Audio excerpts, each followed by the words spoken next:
Stuart's buying HMOs in a certain town in the north of England, refurbishing them, refinancing them, and getting all his money out plus a bit.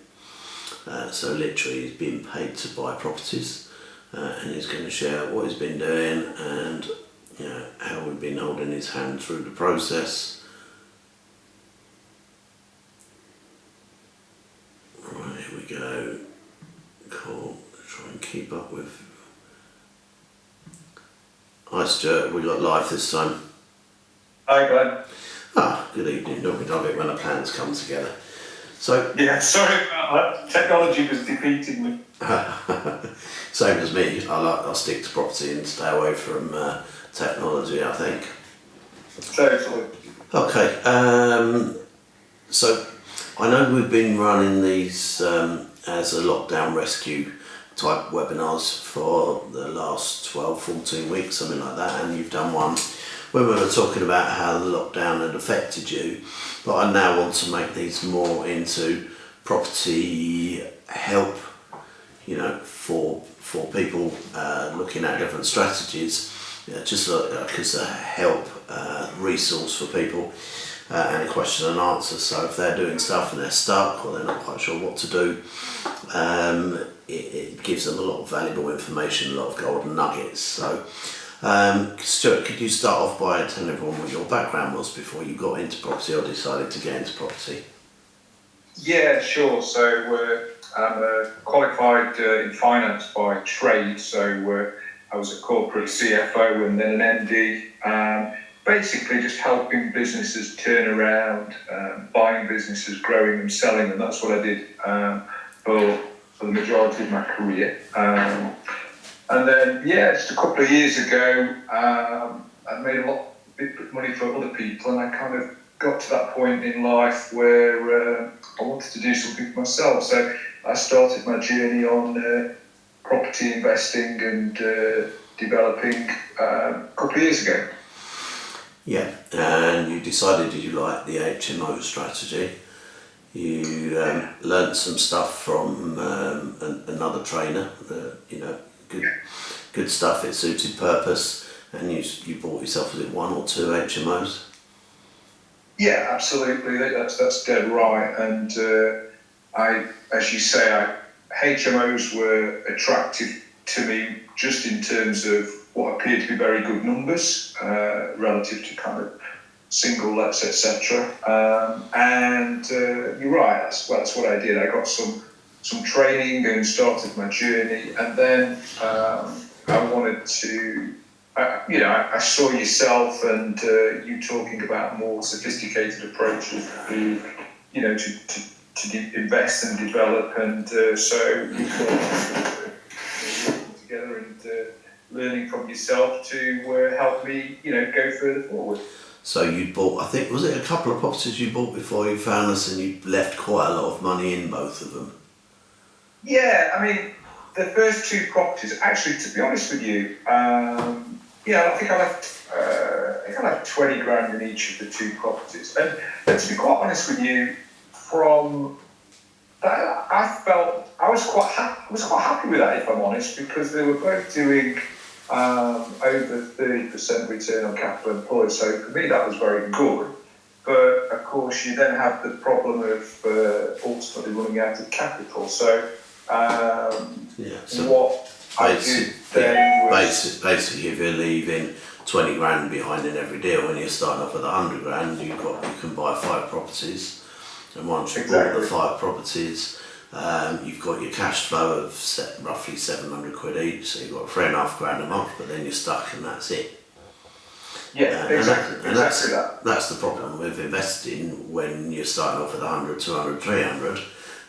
You hit a sticking point, and then if you're investing in certain parts of the country, there's no capital appreciation to wait for them to appreciate and then refinance. So for me, we had to look at it in a totally different way and say, right, how can we get our money back out? And that's what we teach people to do. So you came and heard me speaking or whatever it was about this type of stuff, and I'll let you continue from that point. Yeah, no, absolutely. And what struck a chord with me was, when I met yourself, it was another level of sophistication that I hadn't learned before, and so I took a lot from that, and I then started looking for, property number three, as it were, and yeah, that was a really good project in the sense that it, as you said, probably on the intro, it kind of paid me. I was like, whoa, that's cool. And I would say those deals don't come around all the time. It's not. My experience is sometimes, you will leave money in and you can still make a very good return, but being focused on seeking out those deals and thinking about how you can structure the actual and be creative about how you actually do the deal with the vendor is extremely powerful. So that third property was an example of buying really at the right price, well, very, quite below market value, then being able to refurb, add value, and ultimately actually pull all the money out and get paid.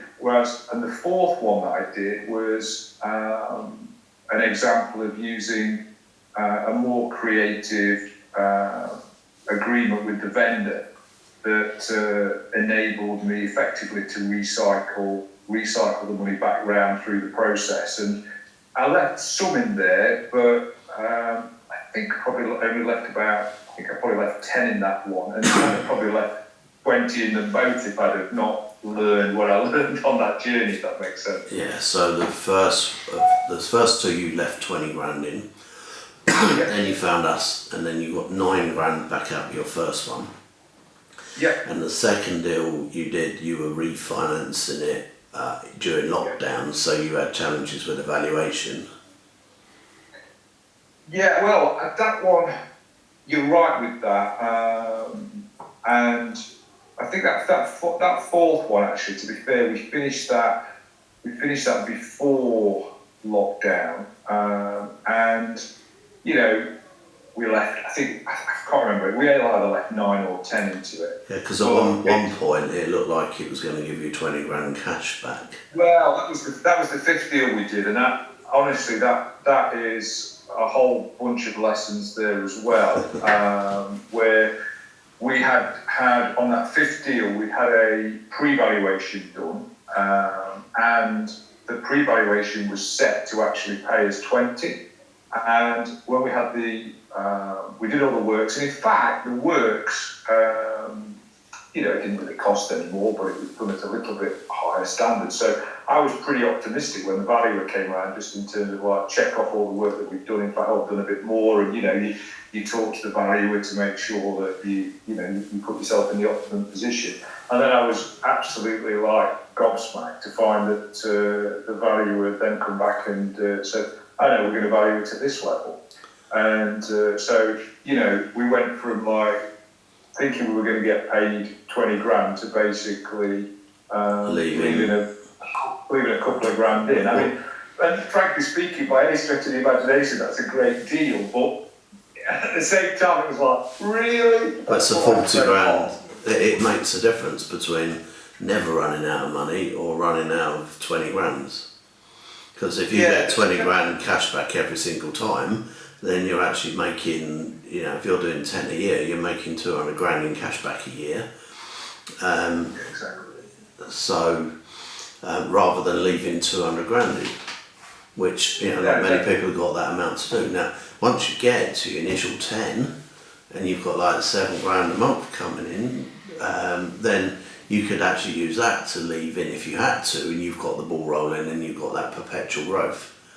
And you can take that up to 10 grand a month, 20 grand, 50 grand, or where I was, over 100 grand profit a month. No, absolutely. And, at the end of the day, I think I've found it, the technique's very powerful, and it's been a big help for me. and I approach the deals that I do, since number 3, and I'm looking at all the different elements of them to see, can I, first of all, generally do the numbers stack, and then beyond that, how can I get creative, or can I get creative, with the vendor, if I'm doing something direct to vendor, or can I, engage with the agent and find a way of, getting creative there. And, sometimes, it's a numbers game, sometimes you don't get where you want to get to it, other times you get, a really good deal and you think, wow, yeah, fantastic. Yeah, the secret for me is to get to that perpetual point where you're never going to run out of money. You've always got enough money to buy the next deal, and then you have the horrible question of how much is enough, which. Well, sadly, I'm not yet at that level of how much is enough, because I'm still working on, my journey of purchase to try to replace, the salary that I was on before, which was obviously very good. But, I'm actually, in fact, I've just literally, I think it was yesterday, just secured the finance for number 7 and number 8. Cool. So we've had like a lockdown issue, and some of the time you've still been able to proceed, but it's slowed down your refurbs, it's slowed down your cash recycling, it's slowed down quite a bit. What do you think is a realistic number of properties that you could do in 1 year if it hadn't been for the lockdown issue? Yeah, I think I targeted myself to do 4 per quarter, and that is basically by refurb, refinance. It takes longer than that. Probably takes, I think, on average about 5 months to go from start to finish with one. But I was targeting to get, basically have 4 accomplished each quarter.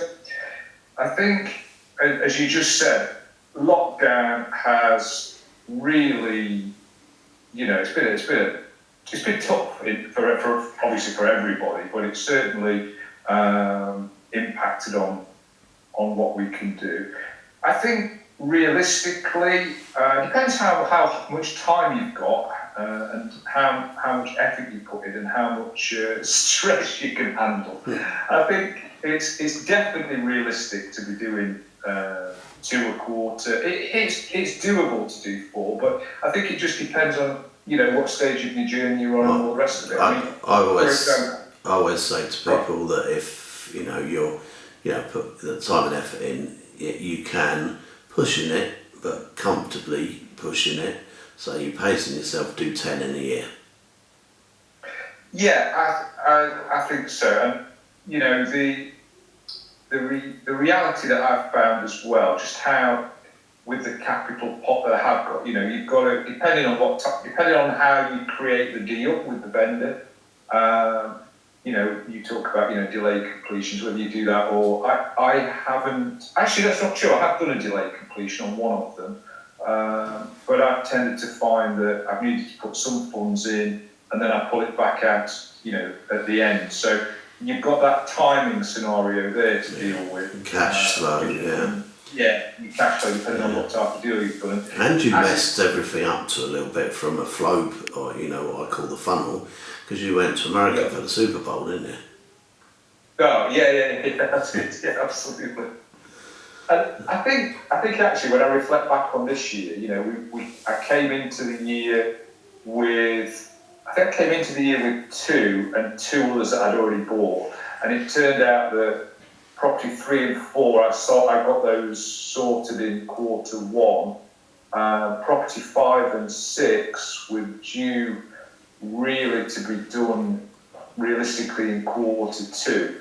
And what's happened is property 5 did get sorted out in quarter 2. It just got sorted just as lockdown was coming in. And then the 6th one, that's just been it's been really painful in terms of the conversion. That's really, held us up. But back in quarter one, what I was lining up the deals, I suppose deal number 7 and number 8, expecting, those to probably kick in quarter 2. Or what's actually happened is number 5 work, number 6 is conversion's just about finished, thankfully, and 7 and 8 that probably would have kicked in quarter 2, as I've mentioned a moment ago. I think 7 and 8 will hit in July. So I think there's probably a technical term for quarter 2, and it's called fuck up. Oh, but, no. I'll tell you what, it's been character building, I can't tell you, with conversions but I've used the opportunity to, and what can I say is a couple of things really. 7 and 8, they themselves needed what I call, our certificates of lawful use, because they're already in an Article 4 area. So by definition, there's about a 9-week period there where you're waiting on the council, etc. So that took longer because of the COVID situation, but I had to go through that anyway. Yeah. What I have found that's been particularly painful, apart from the conversion side of things, has been on the finance for 7 and 8, because there's only a limited number of lenders that are in the game, although it's improving, and they're HMOs, so that also is trickier now. And on top of that, I also have been building a relationship with a number of partners that I work with. So what I'll tend to do is I'll buy, I'll convert or refurb, whatever, and then rather than renting them out to individual tenants myself, I'll then enter into an agreement with someone else who will then rent on to individual tenants. Yeah, because you're not interested in being a landlord at all, are you? You're just interested in the 600, 700, 800 quid a month profit comes at the end of it. Absolutely, that 100%. So, and what you're doing will generate you over a 3-year period 20 grand a month profit. Yeah, I think. Yeah, absolutely. When I look at the figures on HMOs, and it's fair to say, I could get a higher return if I was doing it myself, but I just don't want to. I'm not doing this to get another job. I mean, don't get me wrong, it's hard work as I build this portfolio, but when that's built, it's built, and then I'm going to have the cash flow and my time, and that's what I always wanted. So I'm on that kind of journey, and I'm a great believer in you get your education and you graft and you work hard, and if you do that and you don't quit, then you'll make it. Yeah, and we've got the other little challenge that we're going to be doing. Lockdown kind of put us on the back burner. I've been approached by a hedge fund that want to buy a minimum portfolio of 100 properties, and we're doing JVs. I think it was with 16 or 17 people we've got lined up to do it, and you're working with me on the whole project, and we've set ourselves a target of buying 100 properties in 100 weeks. So you're going to be in for quite an interesting ride once that kicks off. I'm dead excited about it because I'm already helping one or two other investors build their own portfolio from the experience that I've gained, and I love that. I just love to help people, and I love that kind of that just helping people and supporting them. And that project over 100 HMOs in 100 weeks, I can't wait. It's going to be so cool, and it's so doable as well. No doubt about it. So I think what's going to be. I'm looking forward to that as this lockdown thing starts to ease and we can get onto that. We're going to be able to really get motoring on that and help loads of people. Well, yeah, and it's a brilliant return because of what the hedge funds buying them at for the people that we're buying them with. And it's going to make quite a few £1 billion out of the whole project, of which we get a healthy share on, and everybody's happy. So there we go. Okay, so anybody got any questions they'd like to ask? We've got some questions here already. Please feel free to ask away, and between Stuart and I, we'll do our best to answer them. My videographer is an Arsenal supporter. He's sitting here cringing at the moment because the first question was, did you watch the football last night? I didn't. Okay, well, nor did I, but my Arsenal supporting videographer did, and he's now pulling faces at me. Right, I've had some bits about how to sort out our issue at the beginning. Somebody actually said on the mobile you need to switch mic on in the settings, so that's probably what the problem was. That'll no doubt be the problem. Okay, Marie said, hi, this is the first time on here, is this just voice or am I missing video or slides? No, Marie, it's just literally just voice. There are no slides for what we're doing at the moment, although I think we could have probably got Stuart to put some pictures up of some of the stuff. Ben, who is one of my speakers this week, Ben the Builder, as I like to call him, another one of my mentees. Ben, your question is, how is Stuart finding his refinances now? Is he still getting paid to buy houses? Are the values being as conservative up north as they are in the south? Good question, and the honest answer to that is kind of watch this space, because as soon as Property 6 is finished, which I think is going to be in 2 weeks, we'll have the valuation scheduled for the end of July. For 7 and 8, we are literally should have valuations in the next couple of weeks. I've heard mixed things about this, and some things I've heard like, oh yeah, it's going to be down valued. Other people I've heard say no, it's Stuart, it should be okay. I don't know whether you've been listening, but we discovered about 5-6 weeks ago from the feedback, if we went back to the beginning of COVID, everyone was panicking. I thought we may get something like a 5% reduction and thought we might start seeing surveyors looking a bit cautious about things. Turns out that we've actually, which we found out about 6 weeks ago, starting to hit a big turnaround and a bit of a boom. Whether or not it's pent up demand and we're getting 3 months worth of business in 1 month to make it up, I don't know. Whether it's because of all the bounce back loans that investors have got that they're putting into property, I don't know. Whatever it is, we know out there at the moment there's a mini boom going on and everything's flying, and I don't think you're going to have, I think if you'd have done valuations 8 weeks ago, you may have had a problem. But I think anything that's getting valued now, because the market is, there's so much interest in the market, all the estate agents that I've interviewed on here. In fact, I think on Tuesday night I'm interviewing another estate agent who's part of a franchise chain, and he's got all the feedback from London and different towns for us, just to let us know. But he's flying. Everybody's it's just got mad. I don't think you're going to have problems with valuations. I know Ben, talking to him, he had a couple of challenges, but again, I think they were about 8 weeks ago when nobody quite knew what was going to happen.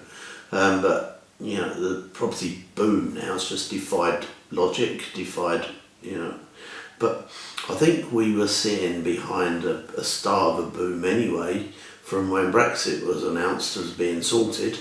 Because the first couple of months after Brexit, property prices started taking a dramatic upturn, still affected in London by the extra 3% stamp, but overall, especially the cash flow stuff like you're doing, seems to have took off in January and February, and I think it's just taking off again to go back to where we were. I think it's going to be interesting. I was speaking to a valuer in the area that I'm in, and I think that we might see values holding up just at this particular period now that lockdown's starting to ease. It'll be interesting when furlough payments and what have you start to end and what the impact is then. But to be honest with you, I'm trying not to even worry about it. It's a case of hopefully the deals are good, and if the worst comes to the absolute worst, it'll bounce back and you can refinance in any event. So But look, I'm frankly not overly concerned about it. no, at the end of the day, from an economics point of view, yes, there are a lot of people who have now lost their jobs, and there are a lot of companies that are struggling. But on the other hand, there are a lot of companies that have come out of this very strong. I mean, taking Amazon to the extreme, they're just flying at the moment, as you would expect with internet-based businesses. So, I think people are going to get re-employed fairly quickly into the businesses that are doing well. The businesses that are doing all right have eliminated their shit stuff. They've, and they'll take back the good ones. And it's just a general cleanse, I think, which will, in the long run, just pay dividends. I think. I agree. I think if it might turn out all these bounce back loans really stimulate the economy, and they might even think about doing it all the time. Who knows? Absolutely. Mike says, sounds like Stuart works a lot of different direct to vendor deals, which I think is a preferred option rather than via an agent. Would you please explain how you found the deals? To be honest with you, I've had more deals through agents than I have had direct to vendor, quite honestly. And in terms of how I have found them, what I've found has been the more that I have become, reached out in the actual area, and you basically, you find a HMO manager, you start to find builders. The more contacts you have, people start then to come to you with deals, and that's what I found. So I would say if you're investing in HMOs, absolutely you can get them from agents and from just going on Rightmove. I've absolutely done that. I'm just going to jump in and not confuse anybody. In the price bracket you're working in, that works fine. But if you move on to the next price bracket, it doesn't, because you don't get enough discount to get all your money back out. And understanding that is very important. Yeah, absolutely. And that I'm with you. And because my strategy at this precise moment is simply building cash flow. So I'm not concerned with capital appreciation. Yeah. Mm-hmm. Mine are all basically in the north. So in that regard, as you say, it's much easier if you're when you get down to the Midlands and the South, you are much better if you can get down to direct to vendor. Yeah, well, you'd have to get the discount that you need, but you can use the discount for your deposit if you structure it in the right way, and that's what you're going to do stage 2. You wanted to get your wages covered off so that you wasn't going backwards. So you chose to do this because with your working capital it worked out great. We sat down right at the beginning on our one-to-one and come up with a strategy which seems to be doing cool, but we knew that was your second stage, and we've got this 100 properties in 100 weeks challenge to deal with at the same time as you're doing everything else. Yeah, I think absolutely. I mean, I've set myself the objective of doing 10 properties in the area that I'm in the north. That will give me some reasonable cash flow. And then the second stage for me is the things that I'll do beyond that, apart from our, Project 100, will be looking at something that can give me capital appreciation, whether that's more HMOs or whether that is buying something to, or maybe buy to develop.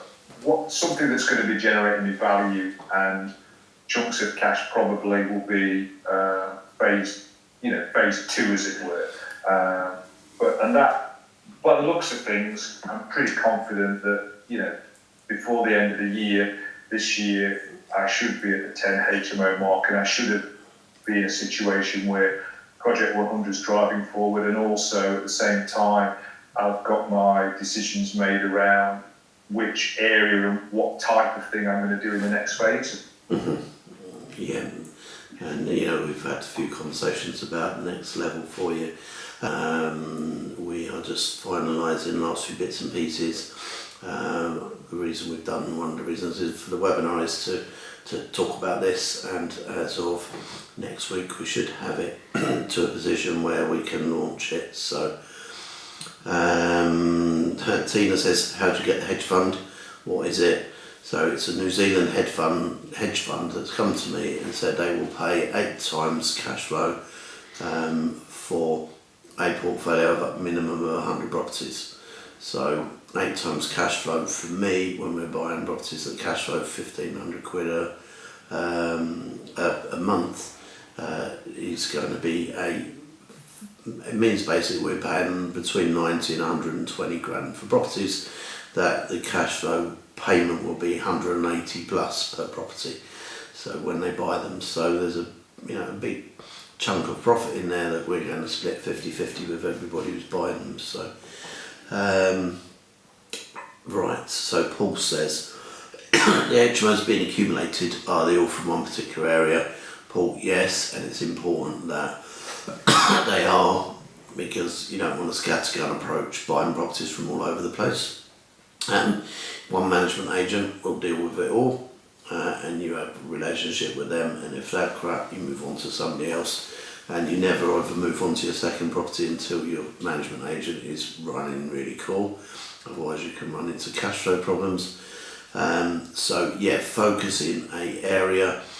You can put all of them in one limited company. If you then start buying properties in another area, put them in a different limited company, because if ever you decide to sell 10, 15, 20 properties that are all HMOs in one area, it's going to be much easier to sell than if they're spread across 3 areas. Badgery says, can I get a refinance mortgage for a delayed completion of 6 weeks? You're not refinancing on the delayed completion, Badgery. What you're doing is structuring a financially engineered deal so that you're buying it at the full value and getting the cash back out on completion. So, and it may be that you've delayed it to do the work, you're buying it for the higher value, and you're getting the cash back for the increase in value on completion. So there we go. So Paul said HMOs have been accumulated all from one area. The HMOs for the challenge, okay. So for the challenge, again, we are across 2 areas, Paul, because we're not going to get the volume in one area, but we'll be, and we're not disclosing the areas that we're doing it unless you're a customer. Because for me and for Stuart, buying the properties, it's going to be on, we're looking at doing a TV programme with it, and we've had a TV company approach us to film the whole thing, and when we're filming it and everyone can see the type of cash flow we're getting, I think we're going to become, he's going to put the values up in the area purely because of the publicity we're going to get behind it. So the whole thing becomes a self-fulfilling prophecy, if you like. Right, Gregory says, Stuart, is it worth trying to create HMOs in Article 4 areas? And are you setting up new ones with your hedge fund project? Yeah, with the hedge fund project we're totally setting up new ones. And Article 4 areas, there's different types of Article 4 areas. Some areas they will allow you to have HMOs, but Milton Keynes they won't accept them at all. So you've got to be knowing that you're going to be doing an area, if it is an Article 4 area, where you can still turn them into HMOs. Stuart, anything to add to that from where you are? Yeah, the area that I work in is Hull, which is was basically an area that was half Article 4, half not Article 4. So when I started my journey, that was the way it was, and so the properties that I bought were in the non-Article 4 area, and bought them as residential properties and then converted them to HMOs under permitted development rights.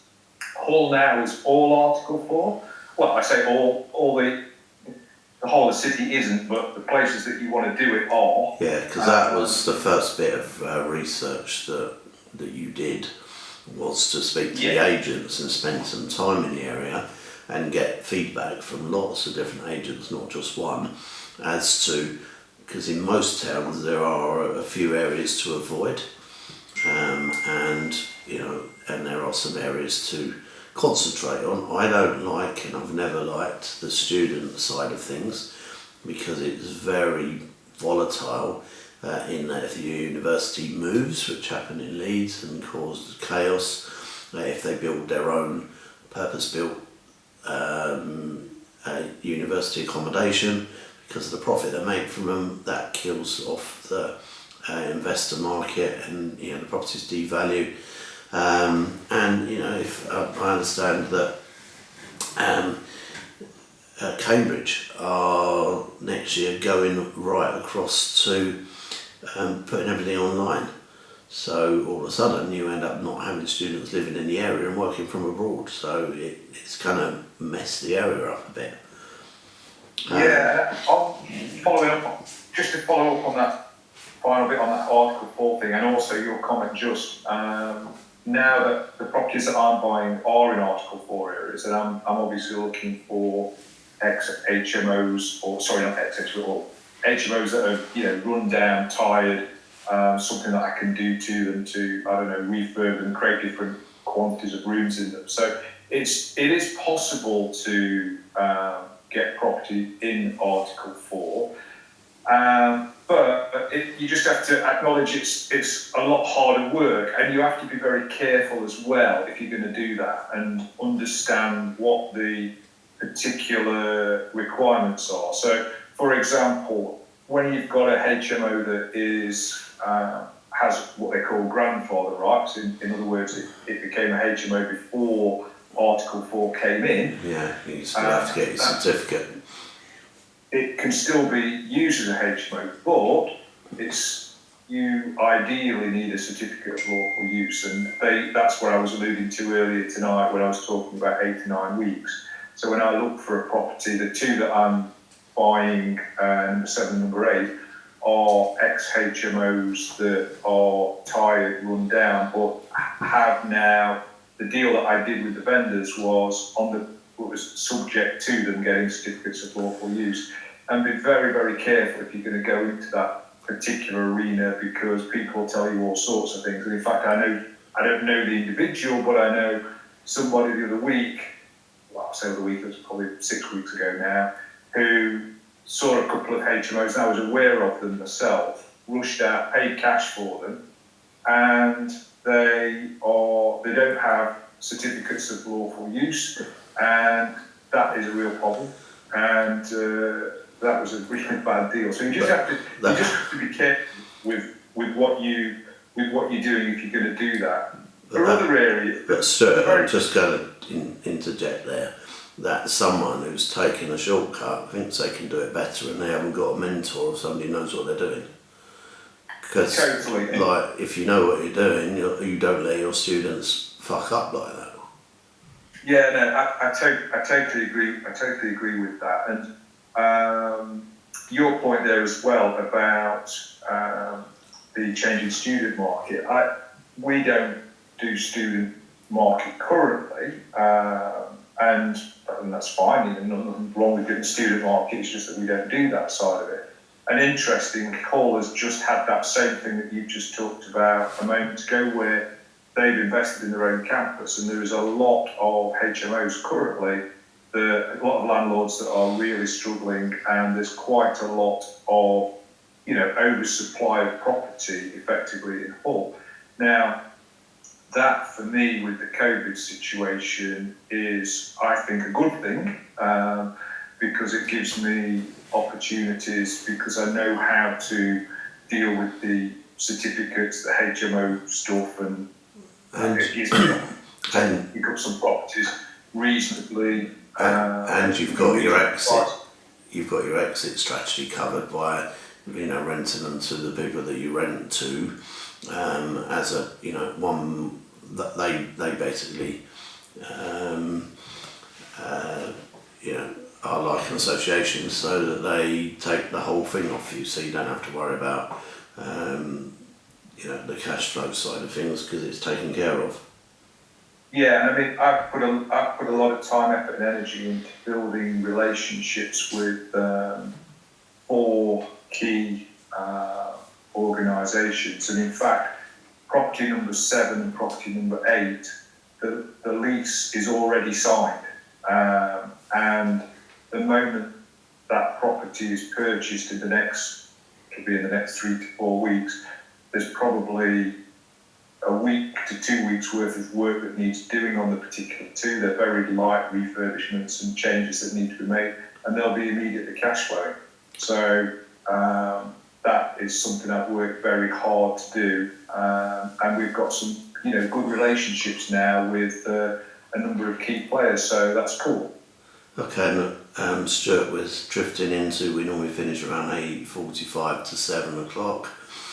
18:45 to 7 o'clock. We've got 10 minutes left, so we've got quite a lot of questions still to get through. So if we can do 1 minute answers, we can get 10 more questions in, which is nowhere near all of them, but at least we're going to cover another 10 questions. So short, sharp, to the point answers.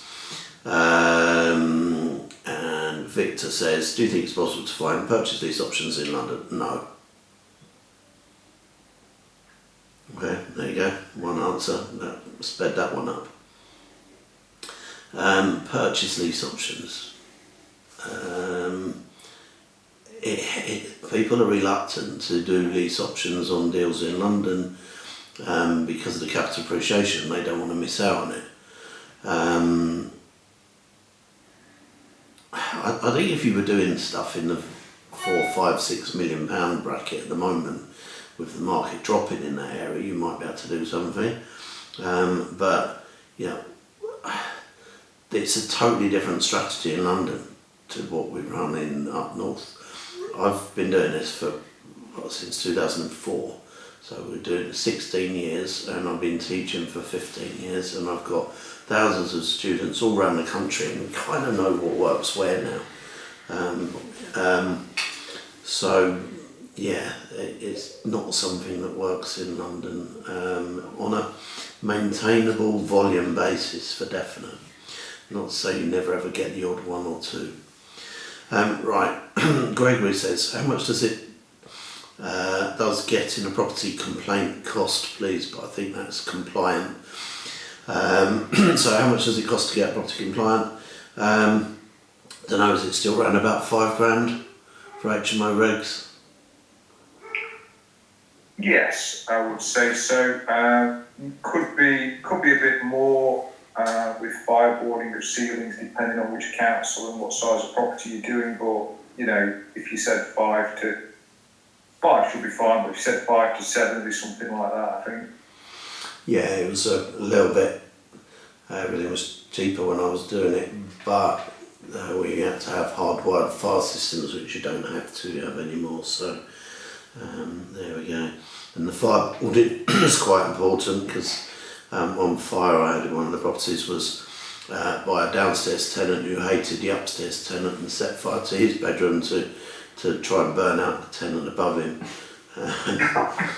He didn't get arrested and put in prison. He got sectioned because he had a mental health issue. So and that was an HMO. So there we go. Never a dull moment, eh? Absolutely. And one bit of thing with the insurance, it was quite interesting, because we got full rent from the insurance company for the period it was being done, without the overheads of the running costs. So there you go. We got the house refurbished. So how much skin breed we've done that one? Ken says, I'm about to lose my 9-to-5 job in 8 weeks, congratulations. And my wife in 12, double congratulations. What would be the way forward? We have a 2-bed buy-to-let in Newport, help. Ken, that is not a 2-minute answer. I always say congratulations with people when they've actually lost their jobs, because it gives them a kick kick up the backside to have to do something, and whereas some people are comfortable trying to get into property and don't really do it properly because they don't put their heart and soul into it. In your position, you ain't got a choice. If property is what you started on, it's sink or swim, and I'm here with a rubber ring to help you. So just drop me an email and we can have a chat. Right, comment. Mello says, do you think an HMO that is 1 mile away from the nearest bus stop or train station is a problem? No, not in northern towns. London, HMOs near train stations are better for definite, but the type of tenants that Stuart's getting, I don't think they're that fussed about buses and trains, are they, Stuart? I think it depends on your tenant type. I would say that as a general rule of thumb, I would be looking for places that are, on a bus route within 15 minutes of the city centre, etc. But it depends on your target market. So students, you want to be looking obviously close to the university. Working professionals, you might be wanting to look, as I just said.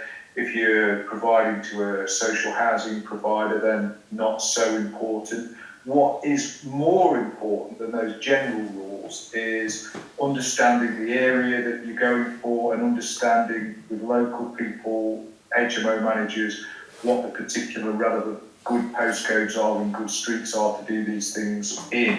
I would say that's the first port of call, is to do some bit of due diligence on the area, talking to people. But generally speaking, that would be the approach I would take. Okay, thank you. Jürgen says, is Stuart buying established HMOs or converting houses into them? But by always converting them, Jürgen. Don't doubt that there might be some bargains through areas that are saturated with HMOs, but then you'll be buying them and probably putting single tenants in them.